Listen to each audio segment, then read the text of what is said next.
Thank you very much for your patience. It's certainly been a long time since I've uploaded a board gaming video, and I guess there's no prizes for guessing why that might be. The world is obviously in a very strange place and has been over the past few months. And for me personally, and I'm sure for many of you, it's been really hard to get out to regular gaming sessions and thereby get the inspiration to create more board game videos. I've been quite active on Twitter.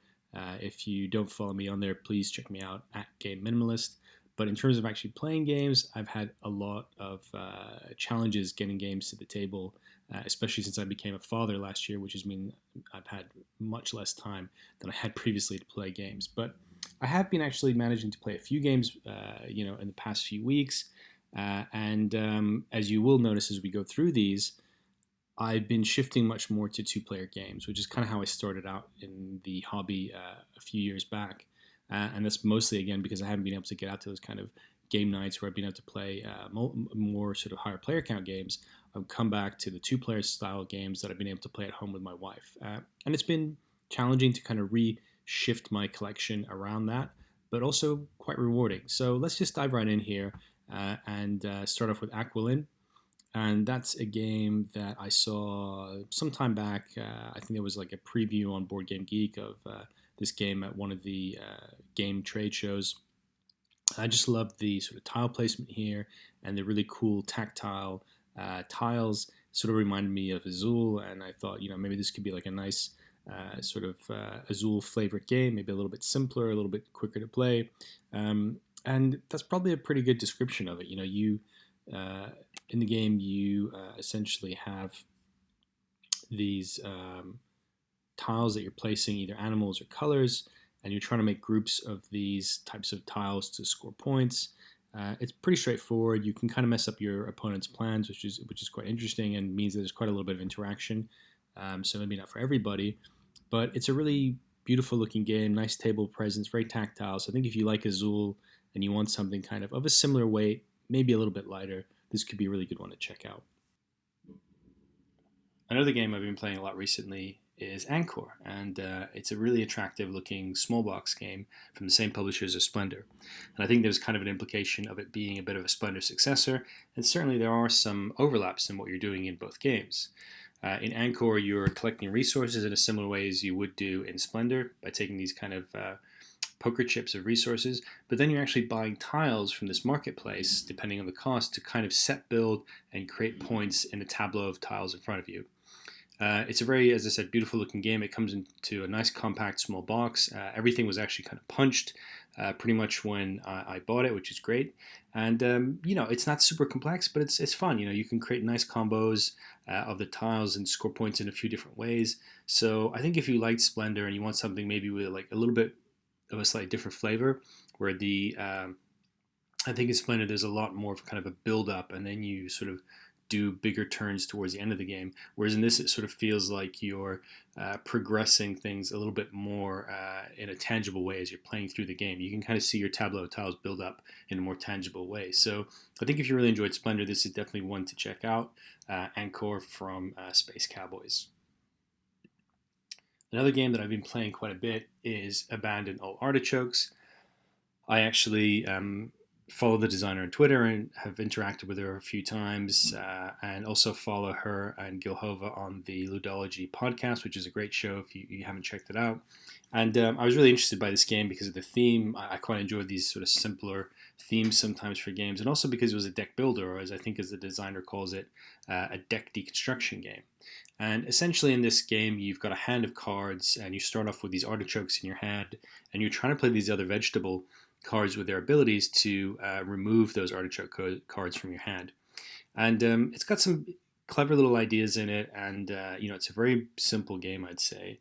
But I think the challenge that I faced was that it was a little bit perhaps too simple for me, where I'd been used to playing other more complex games, things like Clank or Quest for El Dorado or Shards of Infinity or even Star Realms. I think has slightly more complexity, slightly more dramatic turns. I felt the turns in this game were a little bit sort of limited because a lot of the abilities of the cards are kind of defined by the other cards in your hand.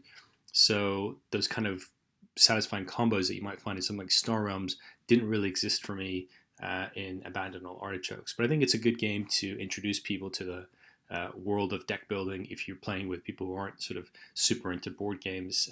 But yeah, definitely worth checking out if you want something a little bit simpler with beautiful artwork and a really friendly, fun theme. One of the games I've really been playing a huge amount is Azul Summer Pavilion, and I've played this actually at 2-player and at 3-player. Really enjoyed it at both counts. I've only played the original Azul a couple of times, so I'm not like super familiar with it. But I really like the look of this game when I saw it advertised because it kind of had this interesting board with some opportunities for you to trigger other actions, which I thought was quite nice. It's obviously visually very beautiful and tactile, like all the Azul games, and it's been great. I've just really, really enjoyed it. This has probably been my favorite game that I've been playing recently, and my wife has really enjoyed it as well. It always feels sort of challenging and fresh whenever you play it. You're doing the same things every time you play, more or less, but it's sort of how exactly can you optimize your scores, your tile placement, and it's just a fantastic one. I actually did a survey on Twitter a couple of weeks back to ask people which Azul was their favorite. And not surprisingly, the original Azul kind of won out there. But this actually came in, a second place. And a lot of people that I interact with on Twitter actually said that this has kind of become their new go-to Azul, even just for 2 players. So I think if you really enjoy Azul, this is definitely one to check out.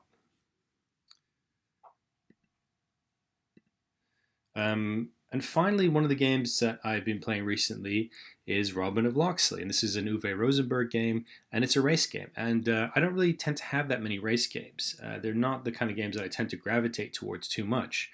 But I saw a lot of people, really praise this game, and I kind of again like the simplicity. I mean, keep in mind again, as I was saying, in these times, simplicity, 2-player suitability. This is an exclusive 2-player game, but something you can kind of get down, get to the table, get played in 30 minutes or so is something that is really valuable from what I'm looking at in my board games these days.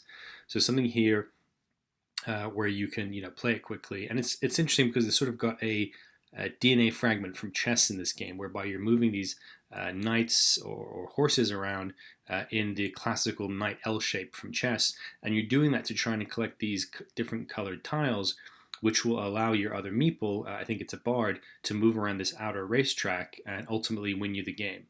So it's a very simple game to play, but it's got quite sort of thoughtful decisions that you need to make, and you go around the track twice. So it's interesting kind of a pacing in the game, whereas the first round you're kind of figuring out what the requirements are for each tile. And those tiles, by the way, are variables. Each time you play, that will be a different setup of requirements. And the second time around, you've kind of figured out how to get around the track, and you're just trying to do it as quickly as possible. So it's a really fun little game, and I definitely recommend it if you like race games and set collection games. Really enjoyable. So those have been the main games that I've been playing. I've played a few other kind of classics, a little bit of Six Nimmt, gone back to Splendor as well and tried that out. And so I'm trying to see which other games I can play, but they all really kind of need to be in this quick to play, 30 to 40 minutes max, 2-player suitable range. So I'll see how I get on in the coming weeks with other games in that sort of domain, and I'll try to get back to posting more regular videos. And I guess in the meantime, enjoy your gaming, and if you have any questions, please drop them in the comments or hit me up on Twitter @GameMinimalist. All the best. Stay safe and take care.